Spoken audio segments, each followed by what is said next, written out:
ጤና ይስጥልኝ አክሊለ ሽመልስ ነኝ ከምኩራብ ሾው። ዛሬም እንደተለመደው በአዲስ እንግዲህ መጥቻለሁ። እንግዲህ በኢትዮጵያ ወንጌላውያን አብያተ ክርስቲያናት ታሪክ ውስጥ ወጣት ከሆኑ አገልጋዮች የሚመደብ ነው። በተማሪዎች እንቅስቃሴ በኢቫሱ አገልግሎት ለረጅም ዓመታት በተለያየ በከተማና በክፍለ ሀገር በተለያየ ቦታ ባሉ ዩኒቨርሲቲዎች ወንጌልን ሲሰራ የቆየ ነው። እንዲሁም የተለያዩ የሚሽን ስራዎችን በከተማና በገጠር ለዓመታት የሰራ ታማኝ የእግዚአብሔር ባሪያ ነው።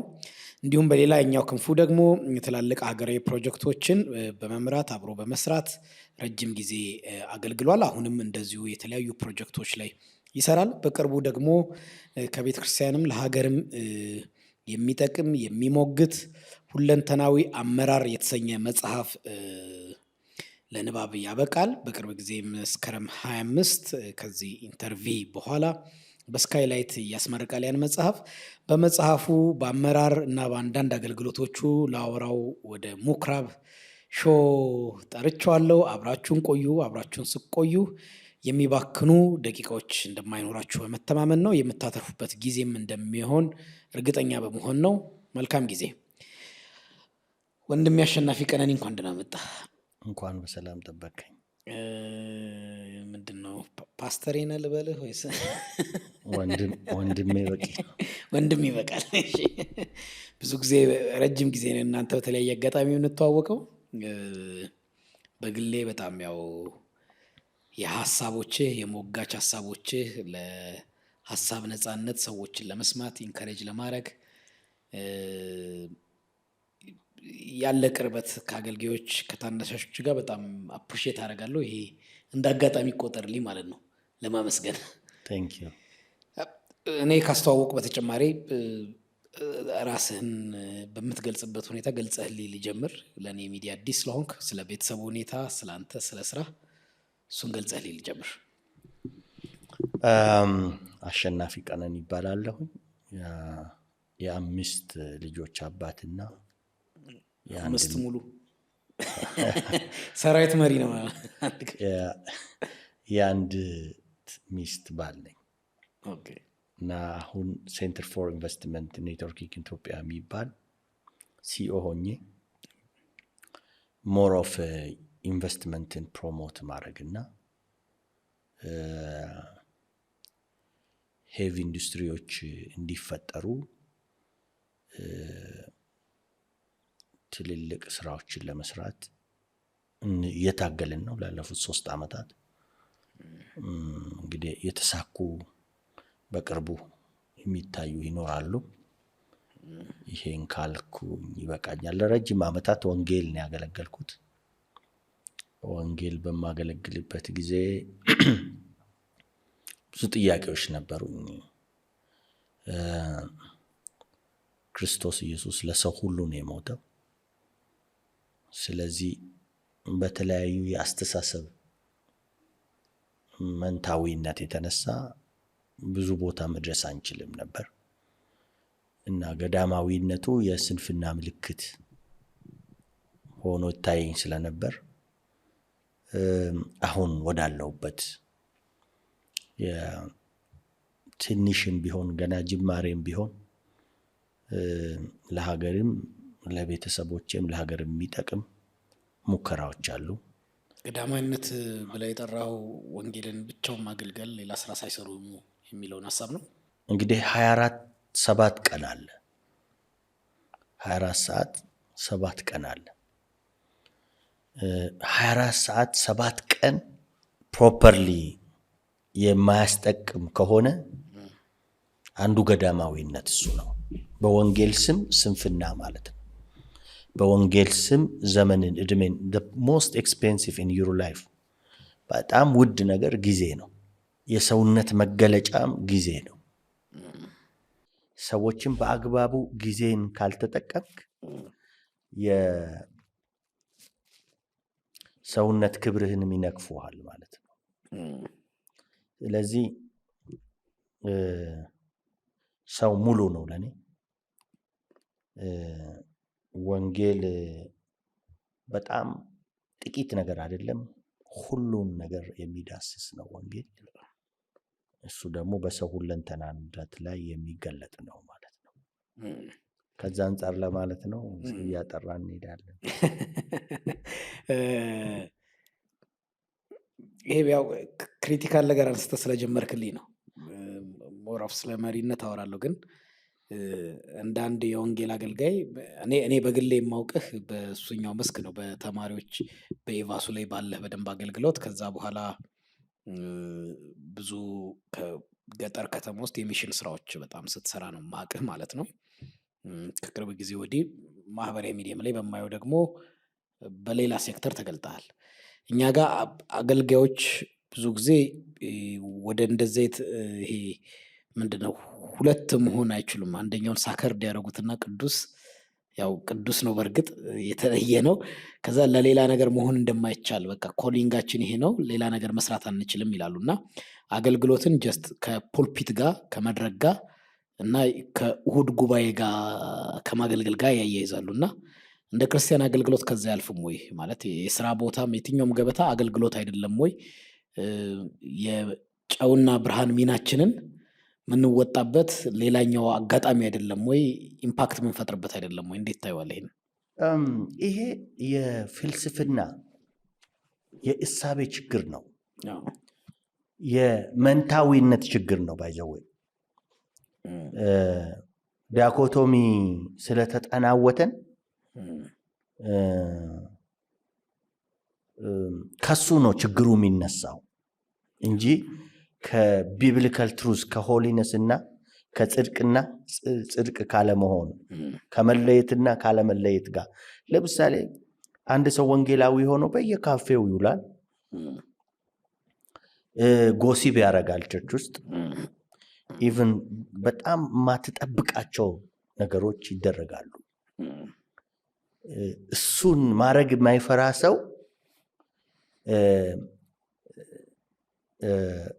በኋላ ስለምናወራ ሊደርሺፕ ኢዝ ኦል አባውት ኢንፍሉዌንስ ነው የሚባለው። እና በጣም በማታለል ልትቆይ የምትችልበት አይደለም አመራር።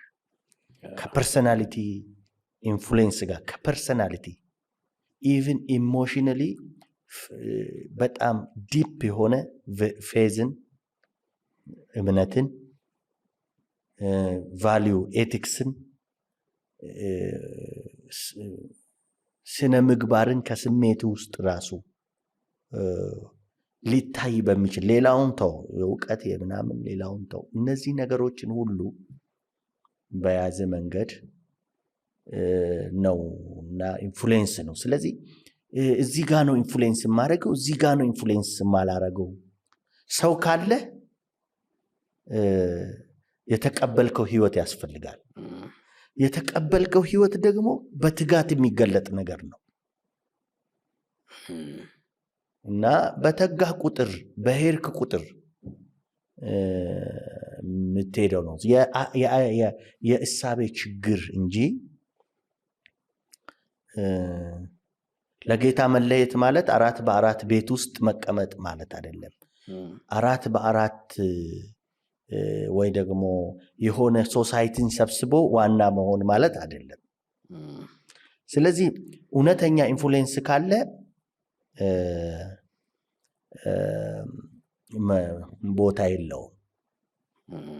ቦታ የለውም እና ዝም ብለህ ራፍሊ ስታየው የኦልድ ቴስትመንት አገልጋዮች በሙሉ ከሰፈር እስከ ቤተ መቅደስ ድረስ እስከ ቤተ መንግስት ድረስ የነበረውን ማንኛውም አይነት አርጊውመንት፣ ማንኛውም አይነት ሊደርሺፕ ፕሪንሲፕል፣ ማንኛውም አይነት የጀስቲስ ሬቨሌሽን ሪቪልድ ሲያደርጉ ነበር። ክራይስት ከተገለጠ ያ ነበር። ጳውሎስም እስከ ሮም ኮርት ድረስ የሮም ኮርት ጀስቲስን አያውቅም፣ እውነትን አያውቅም። የሮማ መንግስትን ሀሳብ ማስፋፋት ብቻ መቀማት ነው፣ መብዛት ነው፣ የኔ የሚል ነው፣ ከኔ ስር ነው ሌላው የሚል ነው። ጀስቲስን አያውቀውም እና እስከዛ ድረስ ሄዶ የጀስቲስን ትምህርት ኢናጉሬት ያደረገ ሰው ነው እና ስለዚህ እኔ ስፔሻል ኮሊንግ እንዳለ አምናለሁ። እኔም ስፔሻል ኮሊንግ እንዳለኝ ያውቃለሁ።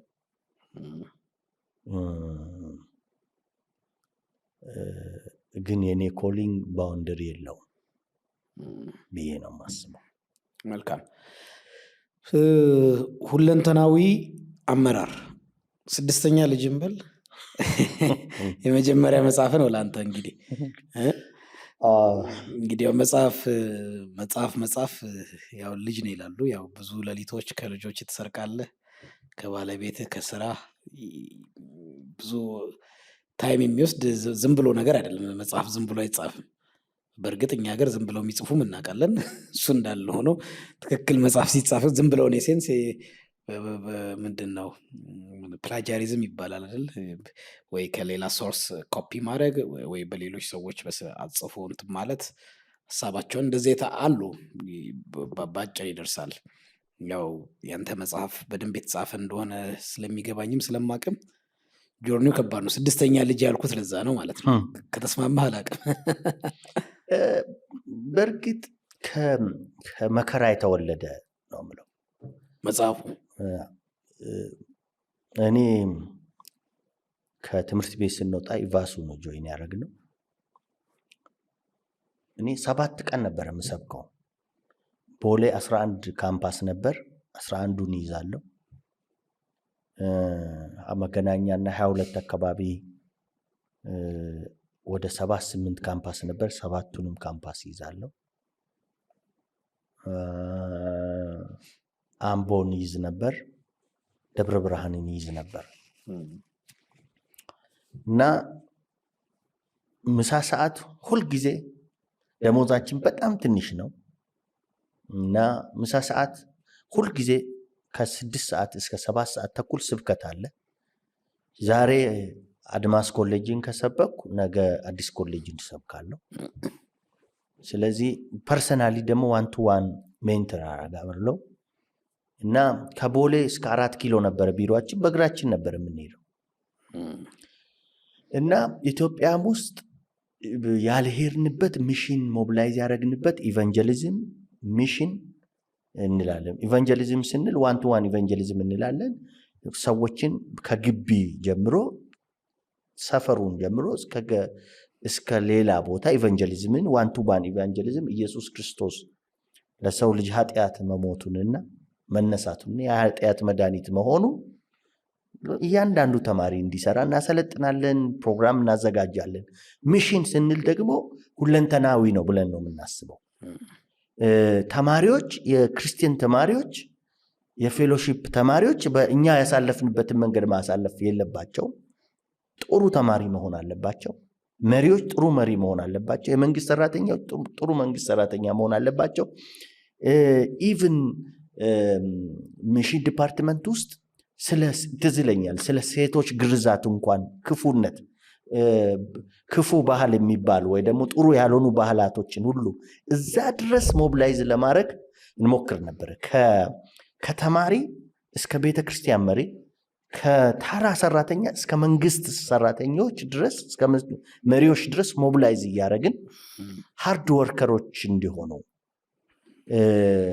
የእግዚአብሔር ኪንግደም በጣም ቫስት በጣም ሰፊ እንደሆነ ብዙ የሚሰራበት እንደሆነ ስለ ማግኘትና ስለ ማጣት ስለ ሰክሰስና ስለ ምናምን አይደለም፣ ስለ መስራት፣ ስለ መድረስ፣ ስለ ማካፈል ነበረ የምናስበው እና በኋላ ግን እኔ እንግዲህ ትዝ ይለኛል ቸርችም ሄጄ ፖስት አልቀበልም ነበር።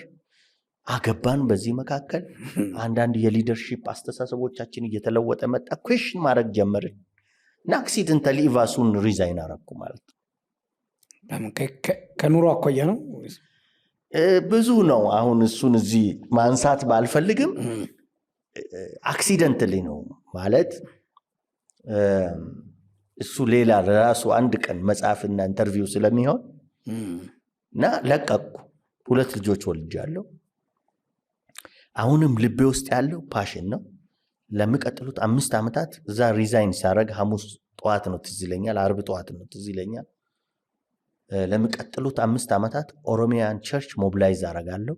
ኦሮሚያን ሞቢላይዝ ካደረግኩ ፖለቲካሊ፣ ኢኮኖሚካሊ፣ ስፒሪቹዋሊ ሶሻል ኢምፓክት ማምጣት አለብን የሚል እንግዲህ ከታች እስከ ላይ ስልጠና መስጠት ጀመርን። ኢቫንጀሊዝም መስራት ጀመርን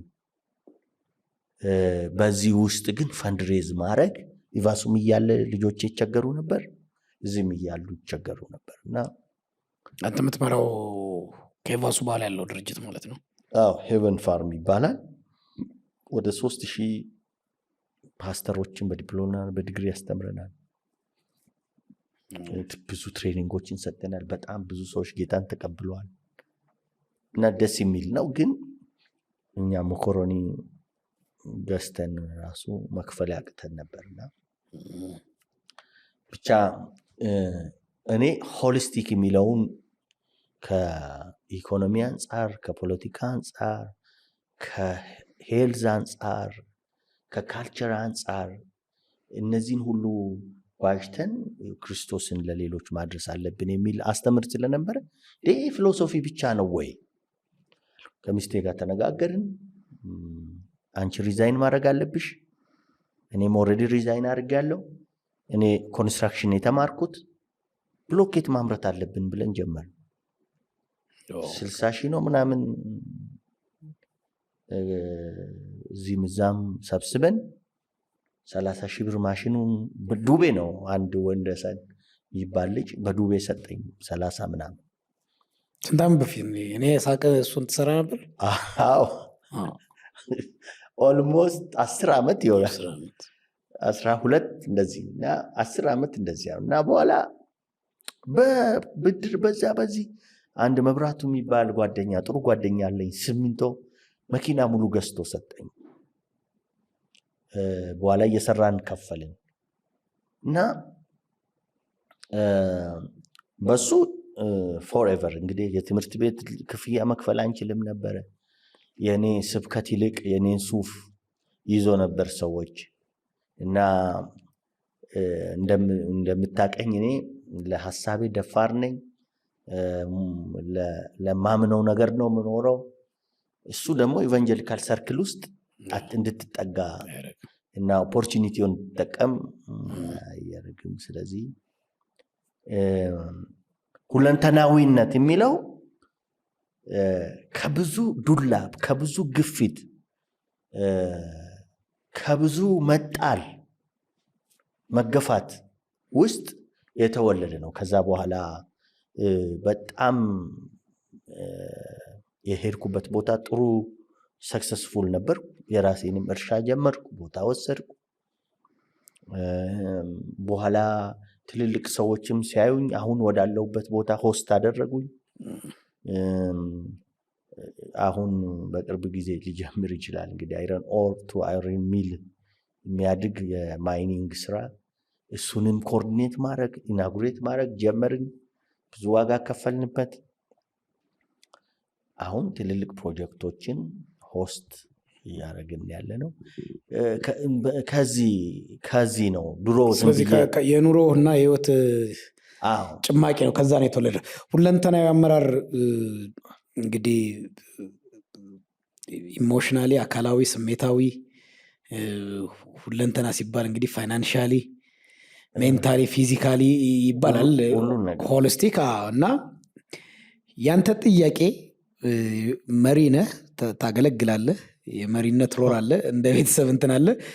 ከዛ ያ ሆሊስቲክ አይደለም። አንድ ቦታ ላይ ሙሉ መሪ ነኝ ወይ የሚሽን ልጆችን ከስር ሞቢላይዝ በማድረግ በማለት ምናምን፣ ወይ ራስ ደግሞ ፋይናንሻል በሆነው ሳይዱ ፊዚካል በሆነው በህልዙ ምናምን ደግሞ የሊደርሽፕ ሮል የለኝም የሚል ኮሽን ነበረ ያለው።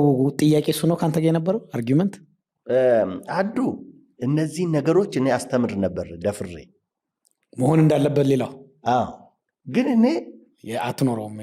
እኔ አልትኖረውም ሳይሆን እኔ በቃ እዚህ ጋር የታሰርኩ ነኝ ብዬ ነበር የማስበው።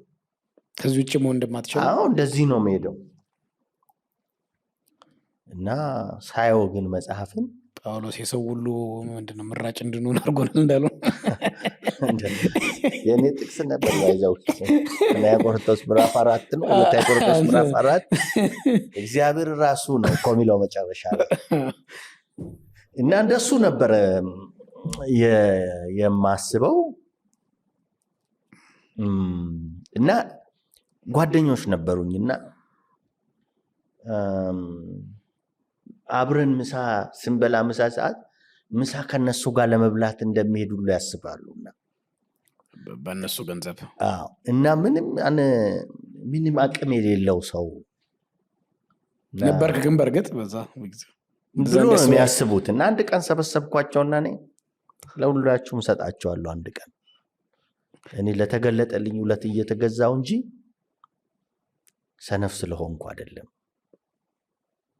ብያቸው ነው ስራ ሲጀምር የጀመርኩት። ባይዘወይ ስማቸው መጥቀስ ይችላል። ግን እንደሱ ነው ሲጀምር ስራ የጀመርኩት። አንተ እንዳልከው የምታስተምረውን ነገር አለመሆኑ አንድ ጊዜ አንድ ልጅ መጣና ስልጠና እያሰለጠንኩት የኢስት አፍሪካ ጂኦፖለቲክሱ ለክርስቲያኒቲ ለኢኮኖሚ ምን አይነት ኢፌክት እንዳለው እኔ ከየት እንዳመጣው ራሱ በዛ ጊዜ አላቅምና ብቅላ ይባላል። እኔ እኮ የዛ ጊዜ ኢህአዴግ ነው ያለው። በቃ አሁን ግራጁዌት አደርጋለሁ ገባለሁ አለ። የት ነው የሚገባው? ወደ ፓርቲ። አይ ጊዜው አይደለም አልኩት። ከትምህርቱ ተነስቶ ነው እሱ የኢስት አፍሪካን ጂኦፖለቲክስ እና ኢኮኖሚክስ። እኔ ኢኮኖሚክስ ራሱ ብዙ እኮ እኔ ምንም የማውቀው ነገር የለም። ግን ዝም ብዬ ከማነባቸው ከማዘጋጃቸው ከማስባቸው ነገሮች ነው የማዘጋጀውና እኔ እኮ ይህን ትምህርት ካስተማርን አሁን መግባት አለብኛል። ድሬዳዋ ዩኒቨርሲቲ ነው፣ ብቅላ ይባላል። የስሬ ልጅ ነው። ብዙ ጊዜ አሁንም ድረስ ሜንቶር አደርገዋለሁ። ገባለሁ አለ። አይ ጊዜው አይደለም አትገባም አልኩት። እና የካምፓስ ሚሽን ሞቢላይዜሽን የሚባል እኔ ኮኦርዲኔት የማደርገው ኦልሞስት እኔ የጀመርኩት ብዬ ነው የማስበው፣ ወይ ደግሞ እኔና አራጋው የጀመርነው ነው። እና እናመጣለን፣ እናሰለጥናቸዋለን። ከዛ በኋላ ለ2 ወር በተለያዩ ቦታዎች እንልካለን። በኋላ ወደ ሶማሌም ወደ ሱዳንም ወደ ሌሎችም አገሮች አደገና ይህ ልጅ ከነዚህ ውስጥ አመጣሁትና እዚህ ኢንቮልቭ እንዲያደርግ ተደረገ። አንድ ሀገር እንዲሄድ ተደረገ ማለት ነው። አትገባም ፖለቲካ ብዬ ለምንድን ነው ማልገባው ሲለኝ፣ አንተ የወርልድ ፖለቲክን ዲፋይን ማድረግ አለብህ። ወደፊት ፖቴንሻል እንዳለ አውቃለሁ። እዚህ ከገባ ግን ተራ ሰው ነው የምትሆነው። እና ሄደ፣ የሆነ ሀገር ሄደ። ሀገሩን መጥቀስ አያስፈልግም። ሄደ። ከ4 ዓመት በኋላ ነው ከ3 ዓመት በኋላ ተመልሶ መጣ።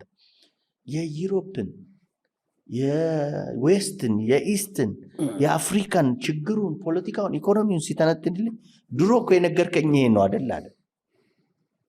ማለት ሰዎችን እያሰለጠንክ ሰዎችን ሞቢላይዝ እያረክ ሰዎችን እያነቃቃ አንተ ግን ስለ አንድ ሚል የምታስብ ከሆነ ፐርሲኪዩሽን በሌለበት ቅድም እንዳልኩ 24 ሰዓት 7 ቀን እያለ ከሆነ እኔ ጥያቄ የሆነብኝ መጣ ማለት ነው። መጽሐፉ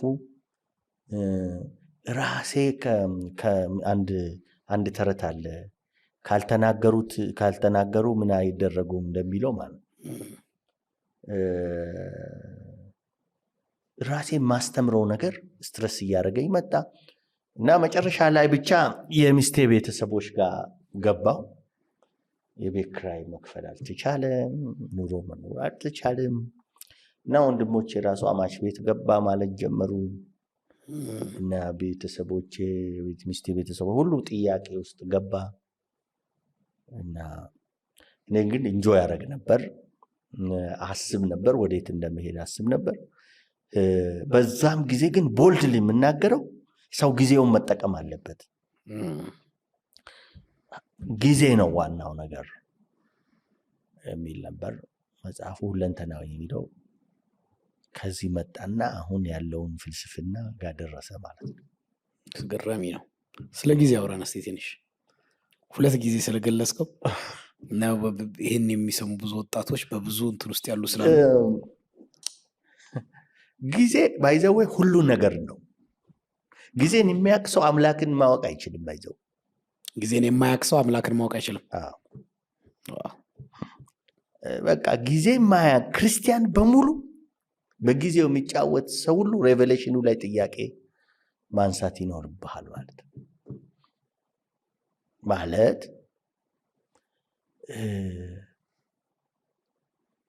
መጽሐፍ ቅዱስ ውስጥ በጣም ክሪቲካሊ የተቀመጡ ነገሮች ጊዜያችንን እንድናውቅ ነው።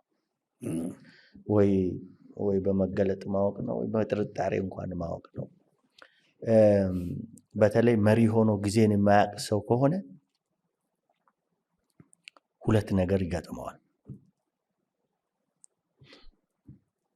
አንደኛው የዓለም ናሬሽን፣ ፖለቲካ ሊሆን ይችላል፣ ኢኮኖሚ ሊሆን ይችላል፣ ሌሎችም ነገሮች ሊሆን ይችላል፣ ይመረዋል። ሊደር ኦፍ ዘላለማዊ አምላክ ያገኛቸው መሪ ነው። ግን እሱ ናሬሽን ነው እና በየትኛውም ዓለም ዲስቶርትድ ሆናል። መጽሐፉ ላይ ለመጥቀስ ሞክሬያለሁ። ዓለም በየቀኑ ብዙ ነገር ይቀየርባታል እና ናሬሽን ነው። አንዱ አሸባሪ የሚሆንበት፣ አንዱ ፈራጅ የሚሆንበት፣ አንዱ ጀግና የሚሆንበት፣ አንዱ ፈሪ የሚሆንበት፣ አንዱ የሚገደልበት፣ አንዱ የሚከበርበት እና ኢተርኒቲን ማዕከል ያላደረገ፣ ዘላለማዊነትን ማዕከል ያላደረገ ቅይይሮሽ የሚለዋወጥባት ነው እና ጊዜን የማያውቅ ሰው በጊዜ ውስጥ የተፈጠረውን ናሬሽን፣ የታሪክ ፈጠራን መረዳት አይችልም። ስለዚህ የዘላለም ሕይወት ያላቸውን ሰዎች ሊመራ ጠርቶ ጊዜ ይመራዋል ማለት ነው። ሰውየው ጊዜ የሚመራበት ምክንያት ጊዜውን ስላላወቀ ነው። አንደኛው እሱ ነው። ሁለተኛው ቅድምም ብያለሁ፣ ጊዜን ዲፋይን የማያደርግ ሰው፣ ጊዜን የማይተነትን ሰው ሰውነቱን አሳልፎ ይሸጣል። ባርነት እና ነፃነት የፖለቲካ ድርጅት፣ የሃይማኖት ድርጅት የሚሰጥ ሳይሆን የጊዜ ባለቤት ባይዘወይ ሰው አይደለም፣ እግዚአብሔር ነው። ጊዜን ካወቀ ሰው እግዚአብሔርን ያውቃል ማለት ነው፣ አምላኩን ያውቃል ማለት ነው። እዚህ ጊዜን እንደሱ ነው የማየውና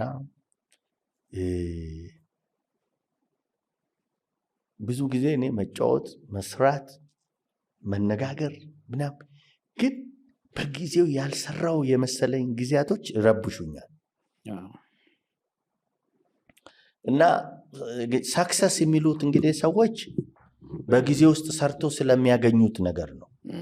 የሚገኝ ነገር አክሲደንታል ነው። በአንድ ቀን ልታገኝ ትችላለህ፣ በአንድ ቀን ልታጣ ትችላለህ። በጊዜ ውስጥ የምትሰራው ነገር ግን ማንነት ነው፣ ሬፑቴሽን ነው፣ ሂስትሪ ነው፣ ጄኔሬሽን ነው፣ ፋሚሊ ነው እና ሪሊጅን ነው፣ ቫሊዩ ነው እና ብዙ ነገር ነው። ማግኘትና ማጣት አይደለም ሰክሰስ። እሱ ስለሆነ የዚህ ዘመን አስተምሮ፣ የዚህ ዘመን የሊደርሺፕ ፍልስፍና የትም ፍጪው ዱቄቱን አምጪ ነው፣ ቶሎ ቶሎ በል ነው እና የውሸት ደግሞ ጉንፋን የሚያስተኛው ሰውዬ አምላክ እንደሆነ ሃይማኖትም ውስጥ ከሃይማኖትም ውጭ አምላክነቱን ለመሳልና በአምላክነቱ እንድትፈራውና እንድትገዛለት ነው የሚፈልገው የትም ያለ ሰው በዚህ ዘመን እና ከ16ኛው ክፍለ ዘመን ጀምሮ ጊዜን ማዕከል ያደረጉ ጽሁፎች ተጽፈዋል። ሰዎች ሰይጣናዊ እንዲሆኑ፣ መሪዎች ሰይጣን እንዲሆኑ፣ ዓለም ቶሎ እንድታረጅ፣ ሰፊው ዓለም እንድትጠብ፣ ሰዎች በጭካኔ እንዲሞሉ በጣም ትልልቅ የሊደርሺፕ ፍልስፍናዎች ተፈጥሯል። ቅድም እንዳልኩ ጊዜን የማያውቅ ሰው ሰውነቱን አያውቅም፣ ባሪያ ነው ለምንም እንዳልኩ 19ኛው ክፍለ ዘመን ጀምሮ የተፈጠረው ነገር የዓለም መሪዎችን ራሱ ኔሽን ተሰጥቷቸው ወንበር ጠባቂ አድርጓቸው፣ ህዝብ ተሰጥቷቸው፣ አገር ተሰጥቷቸው እነሱ በሊደርሺፕ ፍልስፍናው እንደሱ ሆኗል። ጊዜ ብዙ ነገር ነው፣ ሁሉ ነገር ነው።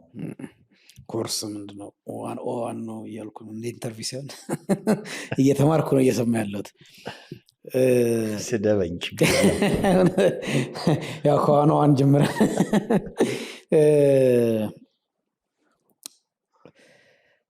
መሪነት እንግዲህ እኛ የመጽሐፍ ቅዱስ ሰዎች ነን። በታሪክ ውስጥ ትልቁን ሪቮሉሽነሪ አብዮተኛ መሪ ነው ብዬ አስባለሁ ኢየሱስን፣ እንደዛ አምናለሁ። እና የአብዮተኛው መሪ ኢየሱስ ተከታዮች ነን እና መሪነት ስታንድ ያደርጋል። ብዙ መሪዎች በመጽሐፍ ቅዱሳችን አሉ። ከዛ በሰኪላር ደግሞ በዘመናት ትላልቅ መሪዎች አሉ፣ የምድርን ታሪክ የቀየሩ በመጥፎም በእውነቱም ማለት ነው። ኢንፍሉንስ እና ሊደርሺፕ ኢዝ ኦል አባውት ኢንፍሉንስ ብለህ ነበር ቅድም። ብዙዎች እሱ የሚስማሙበት አባባል ነው፣ የሊደርሺፕ ኢንፍሉንስ ነው። ከዛ ባለፈ ግን በአሸናፊ እይታ መሪነት ምንድን ነው? መሪ መሆን ማለት ምን ማለት ነው? ኢንክሉዲንግ በራሴ መንገድ ዲፋይን ባረገውም ሁለንተና ያመራር ማለትስ ምንድን ነው? እንግዲህ መሪነት እንዳልኩ ብዙ ኢንስቲትዩሽኖች አሉ፣ ብዙ ቲዎሪዎች አሉ። መሆን ነው መሪነት ለኔ። በጣም ሁሉንም ተቀብዬ መሆን ነው እና በጣም ወደው ሰው አለ፣ ጉዲና ቱምሳ ይባላል። he was a politician, he was a You believe that Guddina Tumsa is politician? Yeah, he's a man of justice. He's a man of justice. ግን ብዙ አርጊውመንት ስላለ ነው እንግዲህ ፖለቲሻን አርጊውመንቱ ሳይሆን የኔን ጥናት ልንገርህ። ፖለቲሻን ብለህ ስታነሳ በታሪክ አሁን የዳንዲ መንገድ ላይ በጉዲና ቱምሳ የኦነግ እንደነበረ የኦነግ ስብሰባ ሲያደርግ የደርግ መንግስት ሀገር ውስጥ ሲገባ ተከታትሎ እንደገደለው አድርጎ ጽፏል። ሌሎች ደግሞ እንግዲህ ቅርብ ጊዜ ሌሎች የወጡ መጽሐፍት ላይ ደግሞ ምንም አይነት የፖለቲካ ሰው መሆኑን የሚገልጽ የለም። ሂጀስት በቃ ኦነግ ፓርቲ ነው።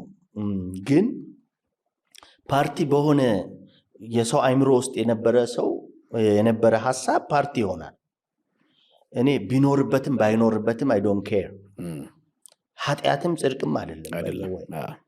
ሰውየው እዛ ያው የእሱን ማሳከር ከፖለቲካል ጉዳይ ጋር ሊያያዙ ስለሚፈልጉ መንታዊነት፣ ሁልጊዜ መንታዊነት አንተ ጻድቅ ሌላውን ሰው የሆነውን ሰው ኃጢአተኛ አድርጎ ጉዲና ቱምሳ ኃጢአተኛ ፖለቲከኛ ነው የሚሉ ሰዎች ብዙ ሰዎች አድርጌ አውቃለሁ። የጉዲና ቱምሳ ፖለቲክስ ፊሎሶፊ ጀስቲስ ነው፣ ኢኳሊቲ ነው። ሃይማኖትህን እምነትህን ባለበት ቦታ አክብረህ አገርህን አክብረህ የአገር ደላላና ነጋዴዎችን ነው ማለት ነው። ጉዲናን ፖለቲከኛ ነው እንትን ነው ምናምን የሚሉ ሰዎች ቄስ ጉዲናን እኔ ስለምወደው በስሙ ጠራዋለሁ። ሶሪ እንደዚህ እንደ አንድ ቅርብ ሰው ነው የማይሆነኝ። ጀስቲስን ዲፋይንድ ያደረገ ሰው ነው እና ሆኖም ደግሞ ያሳየ ሰው ነው። ብዙ ትንታኔ ውስጥ ሳልገባ እኔ እግዚአብሔር የሰጠኝን ሕዝብ ትቼ አልሄድም ብሎ የሞተ ሰው ነው። ዛሬ ብዙዎች ሸሽቶ መጥቶ ዛሬ ስለ ጀስቲስ ስለ ወንጌል ምናምን ሊነግሩን ይፈልጋል። እሱ ግን እዚሁ የሞተ ሰው ነው እና እድሉ ነበረው ልልህ ነው። መሆን የሚችል ሰው ነው። ጉዲና ቱምሳ የሚያስባቸው ሀሳቦች የኢትዮጵያን ፖለቲካ ኢንፍሉዌንስ አድርገዋል ወይ? አዎ። ፖለቲከኛ ነው ወይ? አዎ።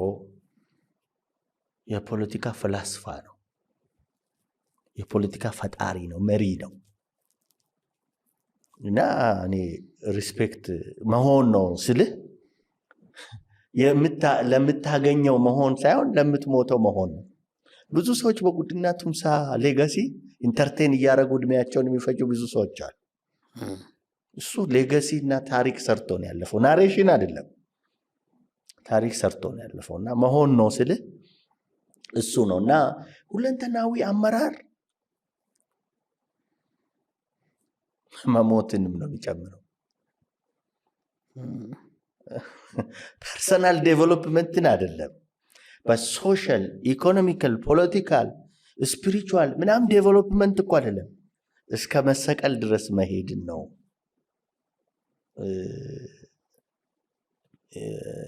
የሚያሳየው ማለት ነው የሚለውና ሰዎች አመራር የስልጣንና አንድ እኔ መጽሐፍ ላይ ያለው ላንብብል። ሁለንተናዊ አመራር ከአስተዳደር ወይ ከስልጣን ያለፈ ነው ወይ ደግሞ የሚቆራኝ አይደለም። የመሪው ተግባር ተግባሩን ውሳኔውን እና መስተጋብር የሚመራ የእምነትና የእሴት ስርዓት ነው ማለት ዝም ብለህ ዲፋይን አድርገው ስልጣን የምትይዝበት አይደለም። ወይ ደግሞ ከዚህ እስከዚህ ዓመት የምትለው አይደለም እና ከስልጣን ጋራ ከፖዚሽን ጋራ የተቆራኘ ብቻ አይደለም። መስተጋብር የእሴት የቫልዩ የውሳኔ እና ደግሞ ህዝብ ስለሆነ የምትመራው አገር ስለሆነ የምትመራው ቤተክርስቲያን ስለሆነ የምትመራው ኢፌክቱ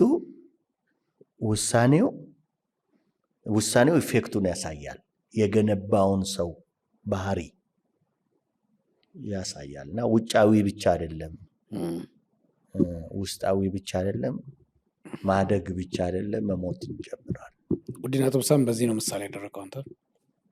አዎ ብዙ ነው። በኋላ ማን ነው የምታደንቀው የሚለው ጋር ስደርስ በዚሁ ኮንስኩቲቭ ልጠይቅህ።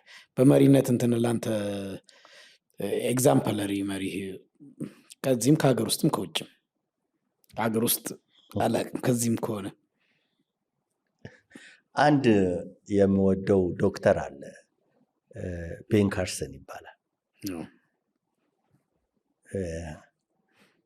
ብዙ የስልጣን ቦታዎች አሉት። ፕሮፌሽናሊ ዶክተር ነው እና ስለሱ ከልጅነቱ ጀምሮ ሰምቻለሁም ትንሽም አይቻለሁ።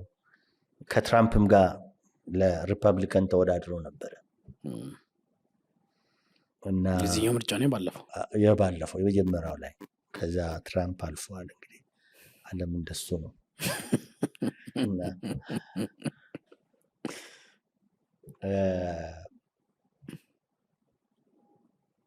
ብዙ ቦታ ሰርተዋል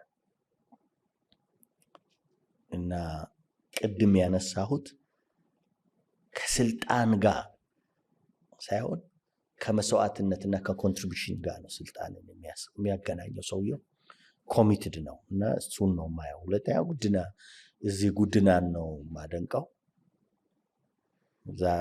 ሌላ ስሙን የማልጠቅሰው ሰው አለ ማደንቀውና የምወደው። ለምን ማጠቅሰው? እሱ ሰውዬው ስሙ እንዲጠቀስ አይወድም እንጂ አሁን ፖለቲካሊ ስልጣን ላይ ምናምን ኖሮ አይደለም። የት እንዳለ አላውቅም። ምናልባት እንትን ሰዎች እና አንድ ጊዜ ሰውየው እንደዚህ ስል ሰምቻለሁና በኢኮኖሚ ያልዳበረ ማህበረሰብ ተላላኪ ነው፣ ቁጥር ብቻ ነው፣ ምንም አያመጣም ብሏል። እና ሊደርሺፕን ወይ ደግሞ አመራርን ሙሉነት ከሱ አንጻር ነው የማየው። ሁለተኛ እዚህ መጽሐፍ ላይ ማንሳት የምፈልገው እኔ መንታዊነትን ነው። መንታዊነት ደጋግመህ እየገለጽከው ነው ጋር እና ሰዎች እንዳልኩ ዳይኮቶሚን ነው መንታዊነት ብለህ ተረጎምከው። ሰዎች ብዙ ጊዜ ምንም ነገር ያደርጋሉ የሃይማኖት አባት ሆኖማ እና ትላንትና ሞታ አንድ ሻራተን የተዘጋጀ ፕሮግራም ላይ ነበርኩና በጣም ትልልቅ ሰዎች ስፒች ያደርጉ ነበር እና አንድን ማህበረሰብ ግሩፕ እንርዳ ነው ሀሳቡ እና ያንን የሚረዳውን ማህበረሰብ ሆሊ እያደረጉ ያንን ደግሞ አሸባሪ አድርጎ ነበር የሚስሉት የሃይማኖት አባቶቹ ራሳቸው። ያንን ሁሉ በሃይማኖት ቤት ውስጥ በናሬሽን እና በተለያዩ ጎሲፕ ችግር እያለ ስራ መስራትን ፖለቲካል ሊደርሺፕ ውስጥ መግባትን ኢኮኖሚካል ኮንስፓይሬሱን ሂል እንዲያደርግ በፕሪንሲፕል መምራትን ዋጋ መክፈልን እንደ ኃጢአት የሚያዩ ይሄ የፈርዖናዊ አስተምሮ ነው ብሎ የሚያስቡ ለፈርዖን እየሰራ ነው የሚሉ ትምህርቶች አሉና ትምህርት መተው እኔ አንዱ ነበርኩ። በቃ መማር ምን ያደርጋል? በቃ ወንጌላዊ ነኝ፣ መማር ምን ያደርጋል? መስራት ምን ያደርጋል ብዬ ከማስባቸው አንድ ጊዜ ሽማግሌ ሆኜ 2 ሰዎች ትምህርት እንዲማሩ ሽምግልና ውስጥ ሲነሱ አንዱ ፓስተር ምን አለ? ምን ያደርጋል ትምህርት? አገልጋይ ምን ያደርግለታል አለ። እና እኔም እንደሱ ነበር የማስበው። በኋላ የነቃውበት ጊዜ ነው እንደዚህ ሎቢ ማድረግ የጀመርኩትና አንዱ መጽሐፉ ይሄንን ነው። ውጫዊም ውስጣዊም አካላዊም ቁሳዊም ዲማርኬሽኑንም አንድነቱንም ልዩነቱንም ዲፋይን አድርገን 24/7ቱን ሰዓት መጠቀም አለብን የሚል አርጊውመንት ያነሳል።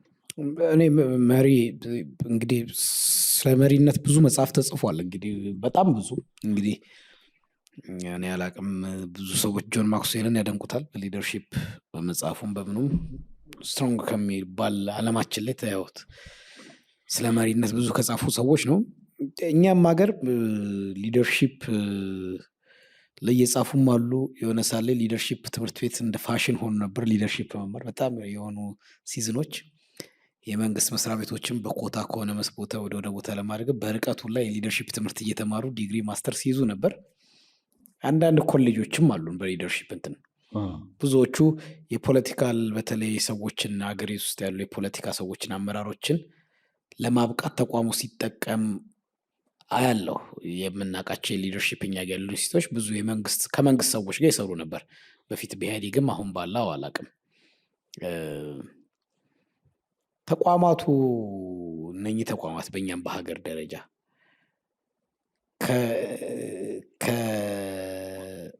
ከትምህርት ማብቃት ተብሎ ከሚደረግ ስልጠና በዘለለ ቴዎሬቲካል ከሆነ እንትን ምድር ላይ የሚወርድ መሬት ላይ የሚወርድ ለውጥ አመጥተዋል ወይ? የሊደርሺፕ ጽንሰ ሀሳብ መሬት ላይ በተቋማቱ በመጽሐፍቶች መሬት ላይ ወርዶ መፍትሄ አመጥቷል ወይ? ያንተስ መጽሐፍ ከሌሎቹ መጽሐፍት መጥቶ መሬት ላይ የሚያመጣው ለውጥ ምንድን ነው ብለህ ታምናለህ? ወይስ እንደ አንድ እንዳሉን የመሪ የአመራር ላይ የሚጻፉ መጽሐፎች እናንተ ደግሞ ተጨማሪ እንትን የመጣለን?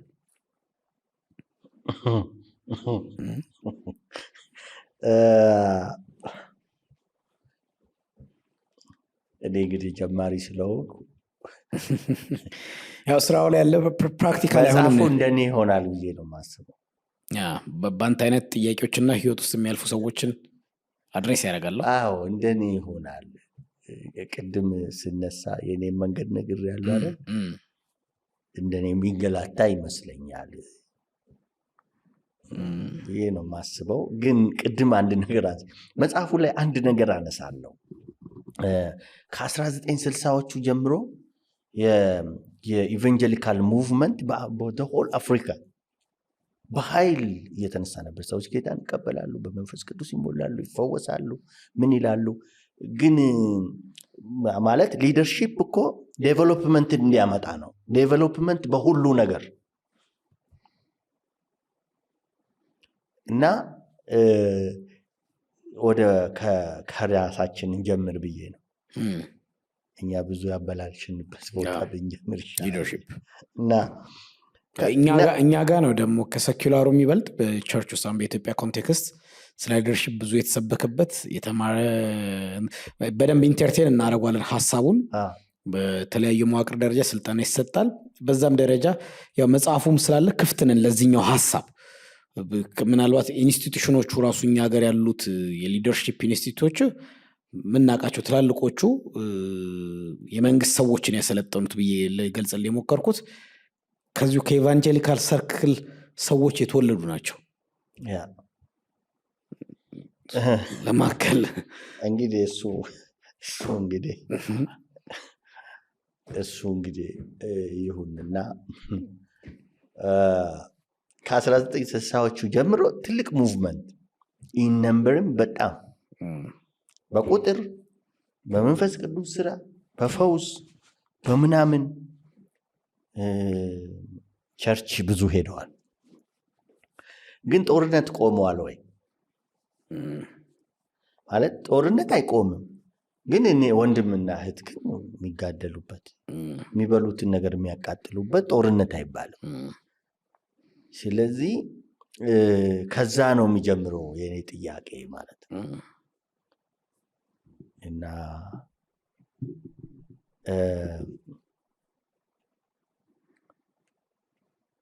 ብዙ መጽሐፍቶቹ እንደነ ጉዲና ቱምሳ ብዙ የሊደርሺፕ ኮንሰፕት የገባቸው ሰዎች እንደነ ጉዲና ቱምሳ መንገድ ላይ ቀርተዋል። እንደነ ማኪያቬሊ አይነት ትልልቅ መጽሐፎች በሐሳብ ትንሽ የሆኑ ሰዎችን የሚያሳንሱ የ500 ዓመት የማኪያቬሊ መጽሐፍ ሲከበር የእንግሊዙ ፕራይም ሚኒስተር አማካሪ የነበረ ሰው ነው። ያንን እንደገና እንትን ሪሰርች ተሰርቶበት ምን ተደርጎ ከዛ በኋላ በ500 ሰዓት ላይ ዘ ኒው ማኪያቬሊ ብሎ እና እንደነ ጉዲና ቱምሳ ያሉ የሊደርሺፕ ፕሪንሲፕል ያላቸው ሰዎች ወይ ጠፍተዋል ከሀገር ከየትም አፍሪካ ሀገር፣ መጽሐፍቶቹ ሞተዋል። የጉዲና ቱምሳ አይነት ሰው የለንም ኢቫንጀሊካልስ ብለህ ታምናለህ? ቢኖረን ኖሮማ ይሞት ነበር። ይህን የምጠይቅበት ብዙ ምክንያት አለኝ። እኛ ኢቫንጀሊካል ቅድም እንዳልከው ያነሳዋል። ለምሳሌ መሪነት መሪዎቻችን ወይ የቤተክርስቲያን መንፈሳዊን ዊንግ ብቻ መሪ አይደሉም፣ ወይ ደግሞ ከመንግስትና ቤተክርስቲያን ጋር ወይም ከፖለቲካል ነገር ጋር አብሮ ይሄዳሉ። የመንግስትና የቤተክርስቲያን ሪሌሽንሺፕ አለ። ሄደው እንግዲህ አንድ ቅርብ ጊዜ አንዲት መጽሐፍ ላይ ያየዋት እንትን አለች። ቤተ ክህነት ቤተ መንግስት አያጥንም፣ ቤተ መንግስትም ቤተ ክህነት መጥቶ ገብቶ አያጥንም ብለው የካርዲናል የካቶሊኩ ካርዲናል ለፕራይም ሚኒስተር መለስ በአንድ ጊዜ የወቅት የመለሱት ነው። እና ብዙ ቀውሶች ሀገሪቱ ውስጥ ይፈጠራሉ። በተለይ ነበሩ፣ አሁንም አሉ። እኛ በኢትዮጵያ ሀገር ውስጥ ማለት ነው ትላልቅ ነገሮችን አስተናግደናል። ቅርብ ጊዜ በእኛ እድሜ ጦርነቶች፣ ትላልቅ ጦርነቶች ተደርገዋል። በእንደዚህ አይነት እንትን የመሪነት ሚና የተወጡ ኖ ብለው የሆነ ሳይድ ፊት ለፊት ኮንፍሮንት ያደርጉ አባቶችን አላየንም። የሞገቱ እንደ ጉዲና ቱምሳ ፊት ለፊት እንትን ያሉ አላየንም። እና መሪዎች ላለመሞት መፍራት ብቻ ወይስ ምድርንና ሞላዋን መውደድ ነው እንዲያደርጓቸው የኛ መሪዎች? የፊሎሶፊ ብንነሳ ጥሩ ነው። ምን መሰለ፣ የኢትዮጵያ ታሪክ ስታይ ሃይማኖትና ፖለቲካ ተለያይቶም አያውቅም። ኮንስቲቱሽናሊ የተለያየው በኢህአዴግ ነው፣ እሱም አልተለያየም። እና ብዙ መሪዎች ፖለቲካውን ስራ ይሰሩ ነበር ብዬ አስባለሁ። ተለያይቶም አያውቅም። ቅድም እንዳልኩ ነው፣ ጊዜን የማያውቅ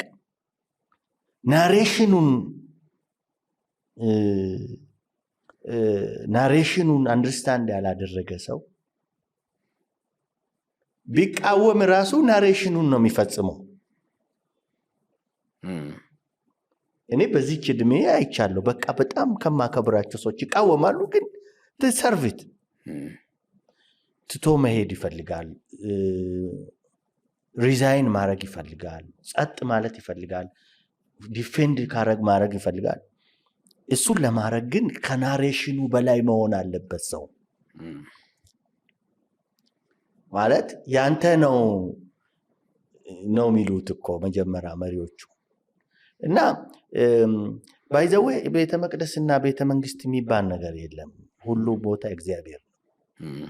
ሰውዬው ወንጌላዊ ሆኖ ጎሲፕ ቢሆን ጎሲፕ ሲያደርግ የሚውል ሲያማ፣ ሲገል፣ ስራ የማይወድ ተጽዕኖ የማያመጣ ቮይስለስ ጀስቲስ፣ ስለ እውነት፣ ስለወደቁት፣ ስለተራቡት፣ ስለተጣሉት፣ ስላልተማሩት ምንም አይነት ሙቭመንት የማይፈጥር ከሆነ እዛ ቤተ መንግስት ቁጭ ብሎ ደግሞ the principle of God የእግዚአብሔርን ቃል እውነት ኢንፍሉዌንስ አድርጎ የሚሆን ከሆነ እሱ ነው ወንጌላዊ። ቤተ ክህነቱ ቤተ መንግስት ይሏል። አዎ ማለት የምድር መንግስት እኮ ከእግዚአብሔር መንግስት በታች ናት።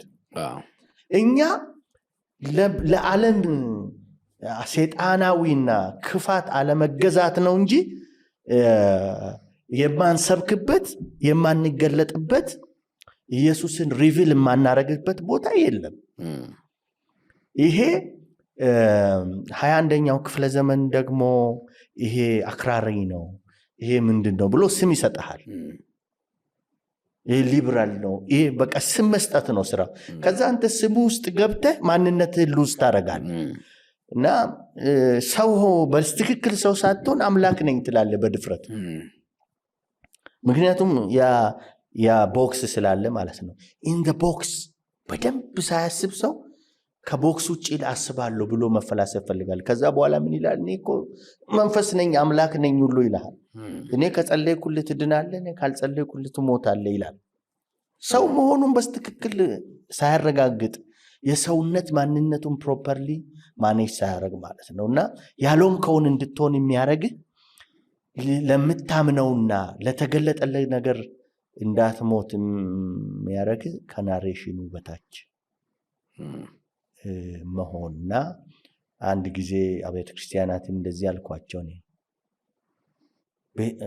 እኛ አሁን ቤታችንን መዝጋት እንጂ ጎርፎ አይለኛ ነው። ከገባ ምን እንደሚያጠፋና ምን እንደሚያድን አያውቅም። እናጥፍ እንዝጋ አልኳቸው መሪዎቹን።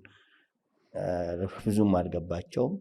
እኔም ልጆቼ ማሳደግ ጉዲና ቶምሳ በቤቱ ይኖር ኖሮ በዚህ ዘመን ቤተክርስቲያን ላይና እንደ ሀገር ምን አይነት ሪያክሽን፣ ምን አይነት አቋም፣ ምን አይነት አመራር ይኖራል ብታስባለህ?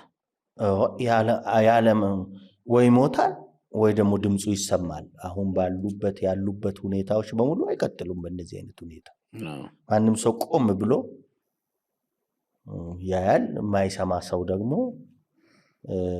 ኢንድ ኦፍ ዘ ዴይ ዋጋውን ያገኛል ማለት ነው። የማይሰማ ሰው whoever he is አለመሰማት አይችልም ብዬ ነው የማስበው። መሪ የጥሩ መሪዎች ወይም የጥሩ መሪ አንድ ብቁ መሪ ወሳኝ ባህሪያት ወይም መገለጫዎች ምንድን ናቸው ብለህ ታስባለህ? ዲፋይን የሚደረግበት ሁለት ነገር፣ ከላይ እስከታች ሁሉም ሰው ሮሉን እንዲወጣ የሚያደርግ ከላይ እስከታች ኢንሴኪዩሪቲ የማይሰማው ቢለቅም ስልጣኑ ለስልጣኑ ሳይሆን ለማህበረሰቡ የሚሰራ ምን መሰለ ሊቪንግ ፎር አዘርስ ነው። ለሌላ ሰው መኖር ነው መሪነት። እኔ ከ16ኛው ክፍለ ዘመን ጀምሮ ያሉ የሊደርሺፕ ፍልስፍና እንዴት ስልጣን እንደምትይዝ፣ እንዴት ስልጣን እንደምትጠብቅ የሚያስተምሩ ናቸው። ብዙዎቹ የዓለማችን መሪዎቻችን ደግሞ ይህን ያዙት። በጣም የሚያሳዝነው ግን የህሊናም የፋሚሊም የታሪክም ቀጣይነት አይኖረውም። በቅርብ በሩቅም አይተናል እንደዚህ አይነት ትግልና ግን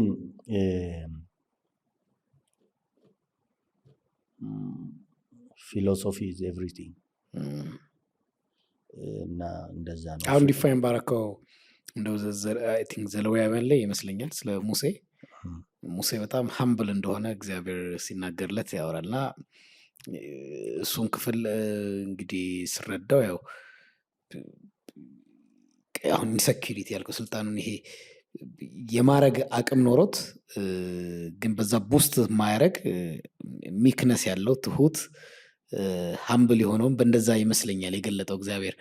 በኋላ ላይ ሙሴ ራሱ ያጠፋቸው ከሆነ እድሜ በኋላ ቢኖሩም በሱኛው እንትኑ ሲያግሮመርሙ ምን ሲሉ ሲያስቸግሩት እኔ እኮ እንዲህ ነኝ ከእግዚአብሔር የታዘዝኩ ነኝ አውቶራይዝድ ፐርሰን ነኝ እንትን አረጋ ምናምን አላለም። ቡስት አላረገም። ሀምብል መርቷቸዋል ያኔ እስራኤላውያንን እና የእሱን ሊደርሺፕ እንደ ምሳሌ ማድረግ እንችላለን በዚህኛው ማለት እሱን ካነሳ እሱን እኮ ግደለኝ እኔን እኮ ነው ያለው። መመራው ህዝብ ከምጠፋ እኔን አጥፋኝ ነው ያለው። እና በዓለም ላይ ያሉት ደግሞ መንግስትን ራሱ እግዚአብሔር ራሱ እስከሚያቆሙ ድረስ ገሎ ሁሉን ነገር መያዝ ነው የሚፈልጉት። ስለዚህ ምሳሌ ማድረግ እንችላለን።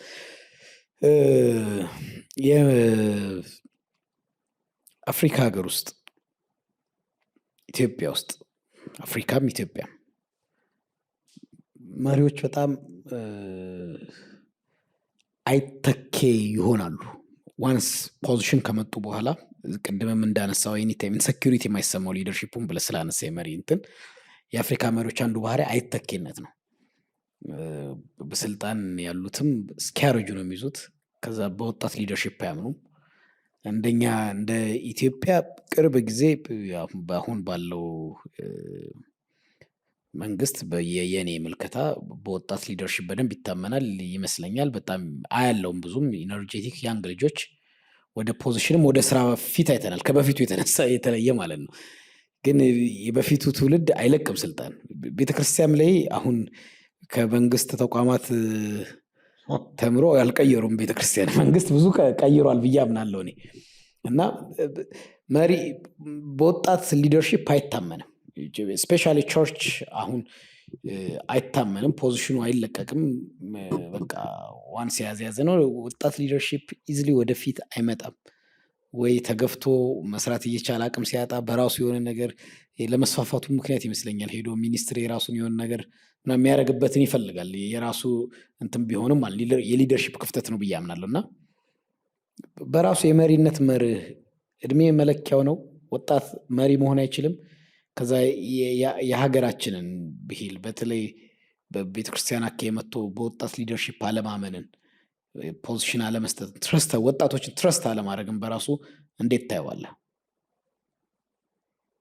አይ ራሱን የማያምን ሰው አንተ እንዲያምን እኮ መጠበቅ አይጠበቅብህም።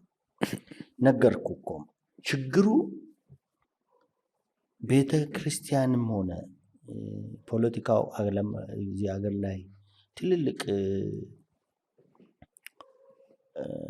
የዩኒቨርሲቲ አስተማሪዎች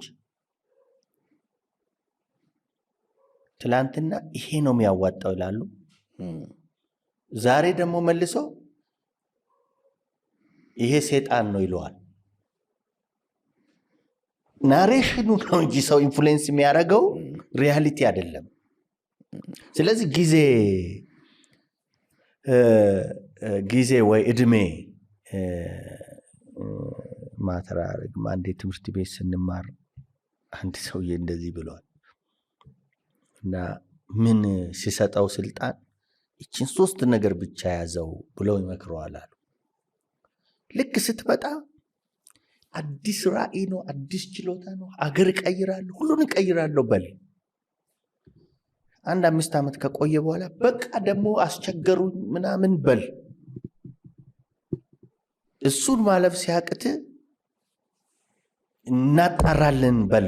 ሁለተኛ ላይ ማጣራት አለብን፣ መለየት አለብን በል። መጨረሻ ላይ የምትፈልገውን ካደረክ የምታገኘውን አግኝተ መቀጠል እንደማችል ሰጣቅ እነሱ ናቸው እንዳልቀጥል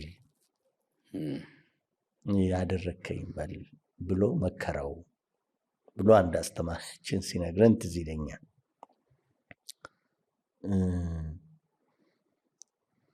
ኢንስቲትዩሽን ፖሊሲ የአገር ሉዓላዊነትን ማዕከል ባደረገበት ሁኔታ ወጣትን ማምጣ፣ ሽማግሌ ማስቀመጥ ዘሴም ነው። ስለዚህ ሁላችንም ተክተን መንግስታቶች የሚፈልጉትን ነገር እየተናገርን የምንፈልገውን ነገር ከመውሰድ ሪሊ የቤተሰባችን የሀገራችን ነው የልጆቻችን ነው ቤታችን ነው ብለን ሁሉ ሰው በእንደዚህ አይነት ነገር ማሰብ ሲጀምር መሪነት ባይዘው ወደ ላይም ወደ ታችም ነው። ብዙ ሰዎች ወደ ታች ስለሚያስቡ ነው። መሪ ወደ ታች ከሌለ መምራት አይችልም። መሪ መባልም አይችልም። ምንድነው የሚመራው? መሪ ወደ ላይ ብቻ የሚታይ አይደለም፣ ወደ ጎንም የሚታይ ነው። ስለዚህ እነዚህን ማቀናጀት እስካልተቻለ ድረስ የአፍሪካን ሪሶርስ የአፍሪካን ሂውማን ሪሶርስ ማይኒንግ፣ ኢንዱስትሪያላይዜሽን፣ ሌሎች ትልልቅ ፋርሚንግ ቦስት አድርገን ከረሃብ ህዝባችን ማውጣት ስንጀምር የሚመጣውም ስልጣን የሚያገኘውም ሰው ለስልጣኑ የሚያመልከውን ሰው ይፈልጋል። ቸርችም ውስጥ ነው ብለ ያኛውም ደግሞ ተጠግቶ የሚያገኘውን መውሰድ ይፈልጋል እንጂ እንደዚህ ኮላቦሬሽኑ የለም። ስለዚህ ማተር አያረግም እድሜና አይተኬ የሚለው በሌላ መንገድ ይታያል። መለስ ሲሞት ትዝ ይለኛል። ኢቫሱ ነበርኩኝና ሪትሪት ላይ ነበር እና ቴዎሎጂ ስኩል ፋይናል ኤግዛም ተፈትኜ ወደ ሪትሪቱ ሄዳለሁ። ጉዲና ቱምሳ ነበር ሪትሪቱ። ሲሄድ ሁሉ ሰው አዝኖ ቁጭ ብሏል። እና በኋላ ዘሌ ነው የኛ ሲኦ የነበረው በዛ ጊዜ ዘላለም አበበ። እና ምን ይላል ሰብስቦን፣ እስቲ ምንድን ነው የምታስቡት ይላል እያንዳንዳችን። ከዚህ በኋላ ኢትዮጵያ አትቀጥልም ይላል ሁሉም ሰው። እንደዚህ አይነት መሪ የለም። እኔ እንደዚህ ያልኳቸው መለስ የመሪ ገዳይ ስለሆነ ሞተዋል። እና የሞተው ደግሞ ጊዜው ስለሆነ እድሜው ስለሆነ ነው። አይተኬው ነው ስለተቀመጠ ማለት ነው። አይ መለስ ያወጣው መሪ የለውማ። የወጣው እኔ መለስን ሊተካ የሚችል ሰው አልነበረም። ብቻውን ነው ሄዶ ዓለምን አፍሪካን ቁጥጥሩ ስር የከተተው ማለት በጣም ጃይንት ሆኖ ነበር። ግን እሱን ሊተካ የሚችል ከሱም ፋሚሊ ከሌላም ብሔር አልነበረም። እና በኋላ ያ ሁሉ ኬሮስ መጣ ማለት ነው። እና እኔ ይሄ ሁሉ ሳይመጣ ምንድን ነው ያልኳቸው፣ ኢትዮጵያ ለሚቀጥሉት 4፣ 5፣ 6 ዓመታት ችግር ውስጥ ልትገባ ትችላለች። መሪ ተጠርጎ ወጥቷል። በቃ ተራ በተራ ሀገር ለቆ ወጥቷል። ወይ ታስሯል ወይ እንትን ሆኗል። እሱ ግን በቃ ብሎት ነው እግዚአብሔር። ለሚቀጥሉት የተወሰነ ዓመታት ግጭ ይሄ ምን አይነት ደፋር ነው ምናምን ይሉኛል። የኔ ፊሊንግ በዛ ጊዜ እሱ ነበር። እና ብዙ ሰዎች በዛ ጊዜ ያለቅሱ ነበር ለመለስና ትንሽ ቆይቶ ግን ሰይጣን ነበር ማለት ጀመሩ። እና መሪነት ከታችም ወደ ላይም ወደ ጎንም ነው ስል ሁሉም ቦታ በጣም ኮንክሪት ካልሆነ አሁን ያለንበትን ችግር መፍታት በጣም ይከብዳል ማለት ነው። የሁላችንም እና መሪዎች ህዝቡን ይመስላል ይላሉ ሰዎች። አሁን አንዳንድ ጊዜ ሰው መሪ ይሰድባል አለ፣ መሪ ግን ህዝቡን ነው የሚመስለው ይላሉ። እንደሱ ነው መጽሐፋት። ኢቫንጀሊካል ውስጥ ረጅም ጊዜ ስለቆየ ስላነሳ ነው ኢትዮጵያ ኢቫንጀሊካል ቀውስ ገጥሟታል ብሎ ብዙ ሰው ያምናል። አንዳንዱ የገጠመውን ቀውስ አለች ነው እንጂ ቀውሳለች እና ይሄን ቀውስ በተለያየ ዲፋይን ያደርገዋል። አንዳንዱ ሰው የአስተምሮ እና የልምምድ ዝንፈት ነው የገጠመው ይላል አንደኛው። አንዳንዱ የሞራል የምንለውን ኢቫንጀሊካሉ ለራሱ የሰጠውን ቦታ የሚናገረውን የሚሰብከውን ያለመኖር ፕራክቲካል እሱ ያመጣው ከሚኖረው ጋር ግጭት ነው እና የለም የዚህ ሁሉ መጠቅለያ የኢትዮጵያ ኢቫንጀሊካል ቀውስ የአመራር ቀውስ ነው። እነኚህ ሁሉ ተካተው እዚህ ውስጥ ነው የሚካተቱት። የአመራር ቀውስ የፈጠረው ነው የወለደው ነው ሊደርሺፕ ክራይሲስ ነው ብለው ይሞግታሉ።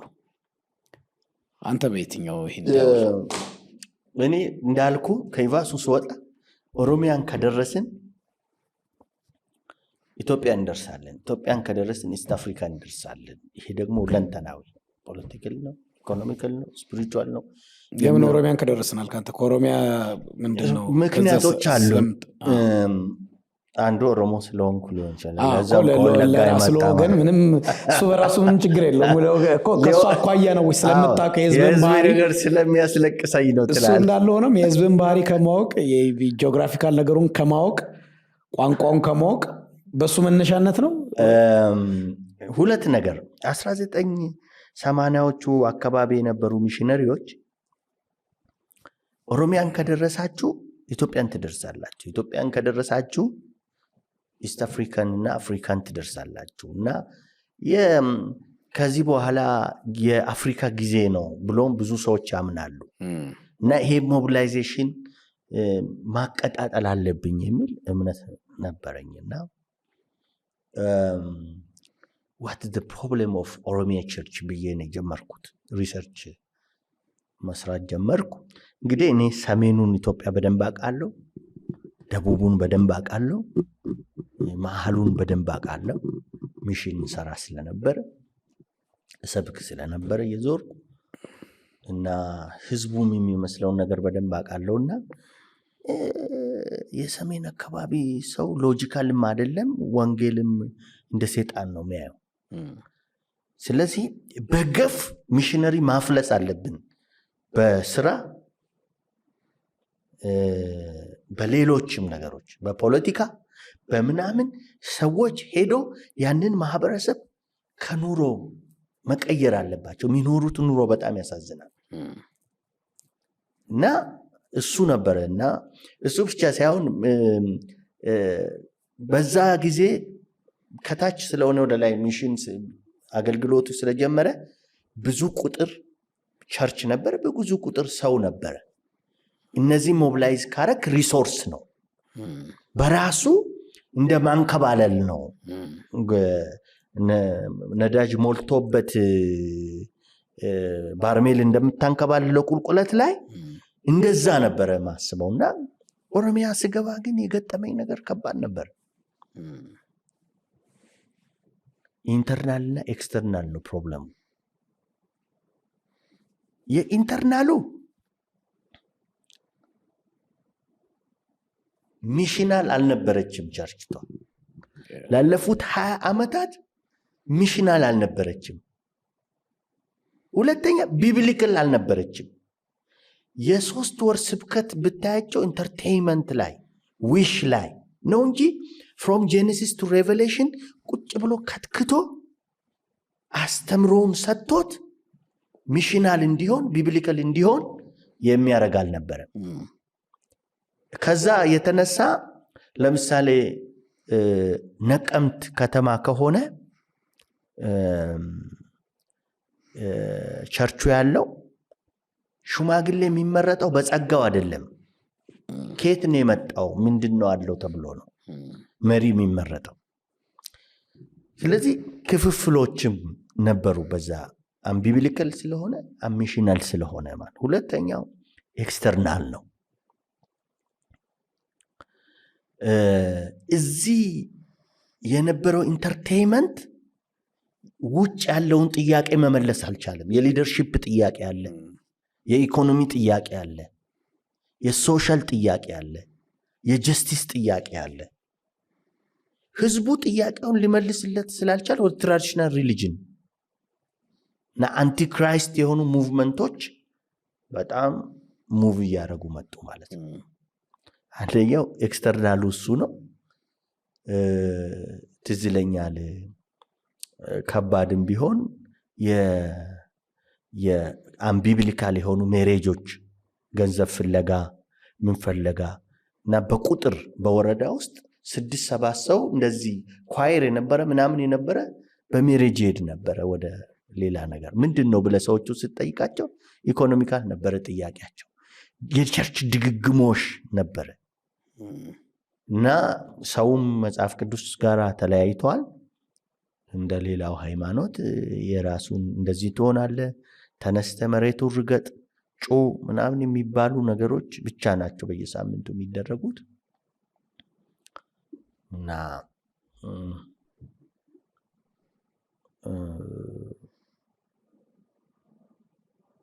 ኪሮሱ እሱ ነው። ስለዚህ ይሄ አሁን ያነሳሁት ነገር መሪ እንደሌለ ወይ ደግሞ መሪው ኢሬሌቨንት እንደሆነ ቢኖርም ኢሬሌቨንት እንደሆነ ስለዚህ ሊደርሺፕ ቀውስ አጠቃላይ ገጥሞናል ብለህ የምታምነው? ነገርኩ እኮ በቃ የነገርኩ አሚሽናል ናት፣ አምቢብሊካል ናት አሁን ያለችው ቤተክርስቲያን። አዎ ከዛ ድሮ የነበረው ካልቸራሊ በጣም እኛ እናስመስላለን። ኃጢአት ማድረጋችን ባይቀርም እናስመስላለን። አትሊስት ደብቀን ነው የምናደርገው። አንድ ቅርብ ጊዜ አንድ ኢንተርቪ ነበረኝ። አሁን ከዚህ በፊት ኢንተርቪ ተለቀቀ። የጉዲና ቱምሳ አይነት መሪዎች ካልተነሱና የኢትዮጵያ ቤተክርስቲያን ያመራርቀው ስንት ማይል ከሆነ በቅርብ ዓመታት የኢትዮጵያ ቤተክርስቲያን ጉዞ ወደ ሞት ወይም ሲዝ ወደ ማድረግ ነው ብሎ ተናግሮ ነበር። ማነው? ኢዮስያስ መሪዎቻችን ቪዥን ከሌላቸው ከራሳቸው አልፎ ማሰብ የማይችሉ ከሆነ ሾርት ሳይትድ ከሆኑ ብሎ ዲፋይን ያደርገው። በእርግጥ ትላልቅ ህንፃዎች ዩሮፕ ተሰርተዋል፣ ባዶ ናቸው፣ ሞተዋል። የክርስቶስ ቤተክርስቲያን ግን አለች አሁንም ዩሮፕ። ህዝቡ ብቻ ህንፃው ብቻ አይደለም ኢሬሌቨንት የሆነው ሊደሮቹ ጭምር ናቸው። ኢሬሌቨንስ የመጣ እኔ የእነሱን በምን ዲፋይን አደርጋለሁ? የኛ በኤቫንጀሊካል ታሪክ ተቋም ቢውልድ አላደረግንም። እነሱ ዛሬም የሁሉ ዓለማዊነት የሁሉ ብዙ ነገር እየከሰስ ናቸው። የተለዩ ክርስቲያኖች ብቻ ሳይሆን ዛሬም ትክክለኛ የሆኑ የስነ መለኮት መጽሐፎች የሚወጡበት ሳውንድ የሆኑ ዶክትሪኖች የሚሰሩበት አሁንም እንደነ ጀርመን ያሉ ሀገራት ነው። አሁንም በደንብ ጠንካራ ክርስቲያኖች እዛው አሉ እና ለነሱ የሰሯቸው ተቋማት የሰሯቸው እንትኖች ደግፈዋል ብዬ አምናለሁ። ሼኩ ኖሮ ያ ሁሉ ሰው እንትን ሆኖም አደሴም ታይም ያ ነገር እንዲፈጠር እኛ ምንድነው አሸዋ ላይ እንደተሰራ ቤት ነው። ይሄ የተቋም ቢልዲንጋችን እንደ ሀገር ያለ እንዳለ ሆኖ እንደ ኤቫንጀሊካል እንትን ተቋማት ስነ መለኮት ተቋሞቻችን እንኳን ጥራት ያላቸው ተቋማቶቻችን በጣት ይቆጠራሉ። 1 2 3 ዛሬ 30-35 ሚሊዮን አማኝ ያለበት የሚባል እኔ ባለፈው አንድ ጽሁፍ ተደርጎ ነበር ኤገስት በጣም ሾክ ያደረገኝን ነገር ሰማሁ። ኢትሲ 42 ዓመቱ ነው። በ42 ዓመት ውስጥ 2400 ተማሪ ነው ያስመረቀው። ይሄ አስደንጋጭ ነው ማለት ይህን ያህል ሚሊዮን ባለበት ወንጌላዊ አማኝ እንግዲህ 2 ወይ 3 ተቋማት ወይ ግፋ ቢልን ያላቅም ለእኔ 3 ወይ 2 ወይም 4 ተቋምን በልሽ ያሉ ከዛ ውስጥ አንድ በጣም ጠንካራ የምንለው ምርጡ የምንለው ትምህርት ቤታችን በ42 ዓመት ውስጥ 2400 ነው ያስመረቀው። ስለዚህ መሰረታችን በጣም ከባድ ነው። መሪዎች ከየት ይወጣሉ ታዲያ ማሄዱ ከሆነ? እና አስደንጋጭ ነው ልልን የአውሮፓዎችን ሜንሽን ስታደረግ የገነባቸው ተቋማቶች እነኛ እንትኖች ቢፈርሱም ስትሮንግ ሆኖ ደግሞ አሁንም ለዓለም ብርሃን የሚሆን ብዙ አይነት እንትኖችን የሚያወጣ ተቋማት አላቸው። ዛሬም እኛ ሰዎች ወደዛ እየሄዱ ይማራሉ፣ ወደዛ እየሄዱ ሪሰርች ይሰራሉ። እኛ ደግሞ ያንንም አልሰራንም በአንጻራዊነት ለማለት ነው መስጊነቱ። አዎ ግን ምን መሰለ እነሱም ሳምዌር እንደኛ አይነት ሙቭመንት ነበራቸው። ረጅም ጊዜ ውሰዳቸው እንጂ እንግዲህ እነሱ ትንሽ ከኢንዲቪጁዋሊስት ናቸው ይባላሉ አይደል? አይዲዮሎጂ ወይ ፊሎሶፊ ወይ ዴቨሎፕ ያደረጉት ነገር አይደለም፣ ኑሮ ያመጣው ነው። ጥሩ መሪ ፖለቲካም ይሁን የሃይማኖት መሪ ስላልነበራቸው እያንዳንዱ ሰው የራሱ ኑሮ ሲመቻችለት ሶሻል ቦንድነሱን ያገኘው ኑሮ የተመቻቸለት ኑሮ አሁን እኔ እናንተ በአንድ መኪና ከሆነ የመጣ ነው አንድ ላይ እንመጣለን። እኔም የራሴ መኪና ካለኝ አንተም ካለ እዚሁ ነው ተለያይተን የምንሄደው አይደል? አብረን የምንሄድ ህብረት እናደርጋለን።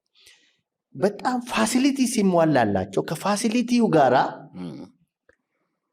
የሶሻል ቦንዱን ሊጠብቅላቸው የሚችል መሪ ስላልነበረ ሰዎች ራሳቸውን በእንደዚህ እያሳደጉ ሲመጡ ብቸኛ እየሆኑ መጡ። ከዛ ስም አወጡለት። ኢንዲቪጁዋሊስቶች ናቸው፣ ራሳቸውን እንትን ይጠብቃሉ ምናምን ብሎ ብቻ ስም ማውጣት ጀመሩ። ግን የኑሮ ጫና ነው። ድህነት መልክ እንደሚሰጥህ ሁሉ ሀብት ደግሞ መልክ ሰጣቸው። ብቻቸውን ስለነበሩ ኮሚናል ስላልሆኑ የመፍረስ ጊዜ ወስዶባቸው ነበር። በኃይል በአንድ ላይ አያፈርሱም፣ በኃይል አንድ ላይ የገነቡም ነበር። ከተወሰነ ጊዜ በኋላ ጊዜ የፈጀበት የሚመስለኝ እኔ የዩሮፕ ቸርች መፍረስ ኢንፍራስትራክቸር ማለት ኦርጋኒዝሙ ሊኖር ይችላል፣ ኦርጋናይዜሽናሊ ግን ፈርሳለች። በጣም የሚደናንቁ ቤተክርስቲያኖች ስትል አሁን እኛ ሀገር እየተሰራ ያለው መድረኩ ከህዝቡ እየራቀ መጣ። ጳጳሱ የሚቀመጥበት ፓስተሩ የሚቀመጥበት እየራቀ መጣ። ከፍ እያለ መጣ። የህዝቡ ወደ ታች ዝቅ እያለ መጣ። ከዛ ህዝቡ ዝቅ እንዳለ ቀስ በቀስ እየወጣ ሄደ። ሰውየው ቀሚሱን እንዳደረገ ልብሱን እንዳደረገ ጳጳሱን እንደያዘ እዛ ቀረ ማለት። ለዚህ ነው ያ ሙቭመንት ጠፍቷል። የክርስቶስ ቤተክርስቲያን ግን ልትጠፋ አትችልም። አለች ዛሬም በዩሮፕ ጠንካራ የሆኑ ዓለምን ቻሌንጅ የሚያደርጉ ሰዎች ይኖራሉ ዛሬም። የእኛ ግን እንዳነሳኸው ድሮ ተደብቀን ነበረ። ሰው አምላክ ነው ብለን የምናስተምረው ተደብቀን ነበረ። አሁን ሁሉም ትችን ተጋብተን ተቀላቅለን ምንም መፈራራት የለም። የዛሬ 8-7 ዓመት ስህተት የሚያስተምር ሰው ይፈራ ነበር። አሁን ሐሰት እያስተማረም ይመራል።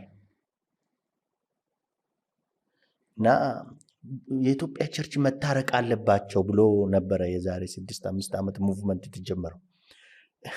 እኔ ክላሲክ ፔንቴኮስታል ነኝ። ከኤቫንጀሊካል ወይ ደግሞ ከካሪዝማቲክ ሙቭመንት ሰውዬ ጋር ጥላቻ የለኝም። ያስተምሮ ግን ዲፍረንስ አለን። በቃ እኔና እሱን ማገናኙ ነገሮች ናቸው አስተምሯችን። እኔም ቤቴ ውስጥ አመልከዋለሁ እግዚአብሔርን፣ ባስተምሮ ታረቁ ምናምን ይላሉ ሰዎች። ለምንድን ነው እኔ እናንተ በሐሳብ ላንግባባ እንችላለን። የአባታችን ሀብት የለም ቤተ ክርስቲያን ውስጥ እንደ ጥል እንደ መታረቅ እንደ አንድነት ምናምን በአንድነት ግን የለም። አንድነት ተጣልተዋል። አንዱ ከኢትዮጵያ ኤቫንጀሊካል አጠቃላይ ኢትዮጵያ ወንጌላውያን አንዱ ችግር ይሄ ቦርደር ላይን አለመኖሩ ነው። ሌሎች ቤተክርስቲያን ውስጥ ሜኖናይት እና ፕሬስቢቴሪያን ወይም ሌላ ምናምን ሌሎች ሀገሮች ስትሄድ በቃ የተለያዩ ናቸው። የኛ ኤቫንጀሊካል አንዱ ችግሩ መካነ ኢየሱስን ሰው ኢቫንጀሊካል የለም በፕራክቲስ እኛ ሀገር ሁሉም ፔንቴኮስታል ነው፣ ካሪዝማቲክ ነው። የመካነ ኢየሱስ ሰው ዶክትሪን ህዝቡ የቤተክርስቲያን ዶክትሪን ምንድን ነው ብሎ አያውቅም። የመካነ ኢየሱስ ሰው የሆነ አንድ ነብይ ጋር ታገኘዋለህ፣ ሙሉ ለሙሉ ሰባኪውንም ታገኘዋለህ። ፎር ዳት ማተር ነብይ ብላ በዶክትሪኗ ነብይ ብላ ማትሾም ቤተክርስቲያን ለምሳሌ ማይሾሙ አሉ እና ሚኬሲ ወይ ምናምን ነብይ የሚል ታይትል ያለው ሰው ግን ጠርተው ያሰብካሉ ጉባኤያቸውን። ነብይ ገሊ ብለው መድረካቸው ላይ አስተዋውቀው ማለት ነው። ሐዋርያ ብለው ሹመት የማይጡ ሰዎች ሐዋርያው እንትና ብለው ጠርተው ያሰብካሉ። ይሄ ሙሉ የኢትዮጵያ ኤቫንጀሊካል መልክ ነው። ተው ከአዲስ አበባ የማይወጣ ሐዋርያነት የለም። ቦሌ ብቻ ነው የሚወደው። የሲቲ ነው ቅባቱ። ጥያቄ ላጠቃለል። ብዙ ሀሳብ ነው ያወራ ነው።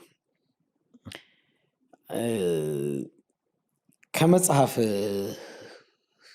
ኤክስፔክቴሽን ይህን መጽሐፍ ሰዎች ጋር ሲደርስ ማለት ነው የቤተ ክርስቲያን መሪዎች፣ የመንግስት ኃላፊነት ያሉ መሪዎች፣ ተቋማት፣ ግሩፖች፣ ምኖች ከዚህ መጽሐፍ አንብበው ወይም መጽሐፍ ቢደርሳቸው ምን ውጤት እንደ ጸሐፊ ትጠብቃለህ? ምንድን ነው አላማው? በቃ ፋይናል ኢንቴንሽን ምን አበርክቶት እንዲኖረው ነው መነሻን ፍላጎት? እኔ ብዙ ተሸልሜ ስለማላቅ ብዙ ሽልማት አልጠብቅም። ግን ብዙ ሰው ቆም ብሎ ያስባል። ያየ ሰው አንድ አንድ መጽሐፉን ያነበበች በጣም ብዙ መጽሐፍ ማንበብ የምትወድ ጓደኛ ሚስት ናት፣ ዳግማዊት ትባላለች። እና ስለማውቃት በጣም ብዙ መጽሐፍ ታነባለች። እንደኔ ሰነፍ አይደለች።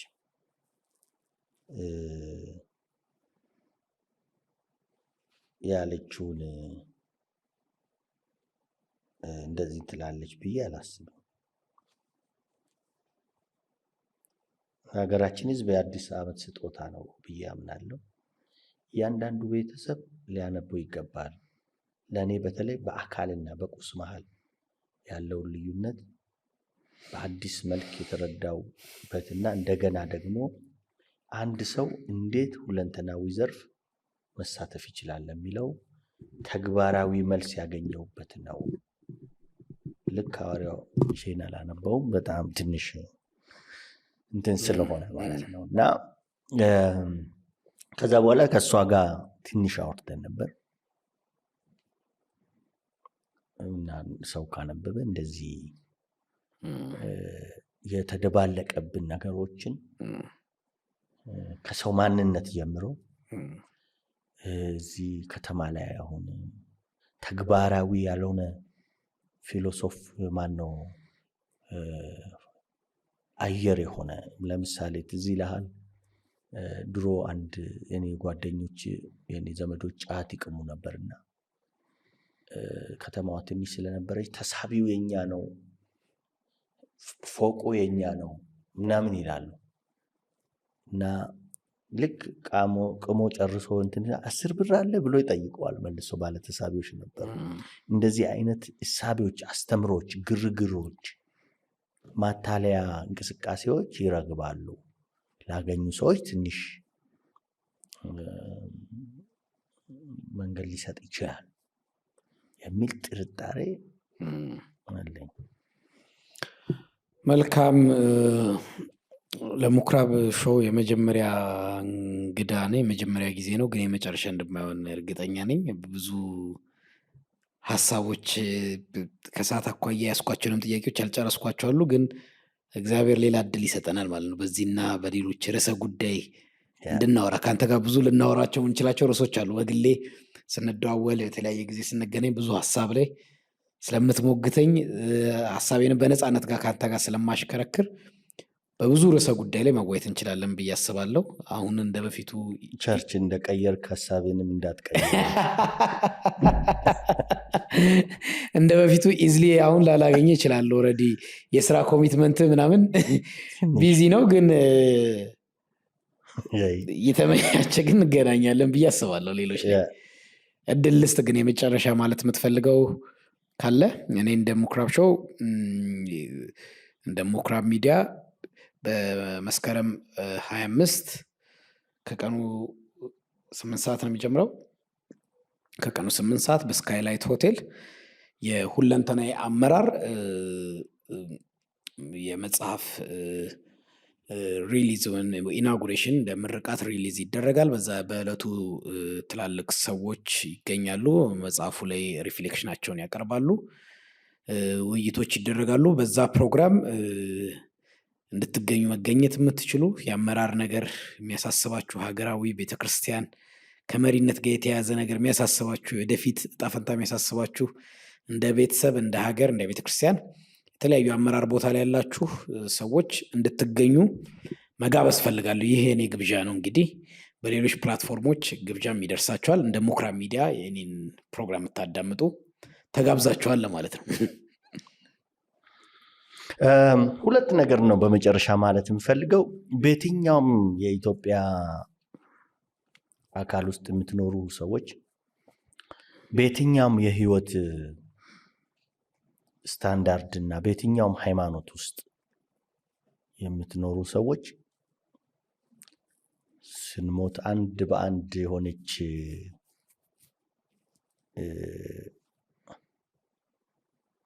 ትንሽ ቦታ ገደል ውስጥ ቁፋሮ ውስጥ ስለምንገባ ቆም ብለን